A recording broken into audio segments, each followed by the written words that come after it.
నాథూరామ్ గాడ్సే గారు దాదాపుగా అందరూ ఆయన ఫోటో మాత్రమే చూస్తుంటారు.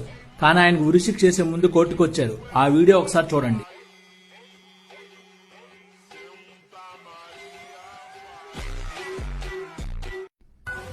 ఈ వీడియో గాంధీ తాత చూస్తే ఇంకొకసారి దేశాన్ని విడగొట్టాలని గాని, హిందువులకు వ్యతిరేకంగా పనిచేయాలని గాని కలలో కూడా అనుకోడు. ఆయనకు ఉరిశిక్ష వేయాలని భారత ప్రభుత్వం తరపున న్యాయవాది వాదన చేస్తుంటే గాడ్సే గారు ఎందుకు ఈ వాదన? గాంధీని చంపింది నేనే, తుపాకీతో గుండెల్లో తోటాలు దించాను, నన్నెంత తొందరగా ఉరితీస్తే అంత మంచిది, ఎందుకంటే నేను సాధించిన విజయం గురించి భరతమాతకు చెప్పాలని నా మనసు ఉవ్విల్లుడుతుంది అన్నాడు. అప్పుడు జడ్జి, దేశానికి స్వాతంత్రం సాధించిన వ్యక్తిని హత్య చేసినందుకు మీకు పశ్చాత్తాపం లేదా అని అడిగితే, దేశానికి స్వాతంత్రం గాంధీ ఒక్కరి వల్లే రాలేదు, నిజానికి గాంధీ లేకపోయి ఉంటే దేశానికి స్వాతంత్రం ముందే వచ్చేది, నాకు పశ్చాత్తాపం లేదు, దేశాన్ని కాపాడినందుకు నాకు గర్వంగా ఉందని ఉరికమ్మం ఎక్కారు.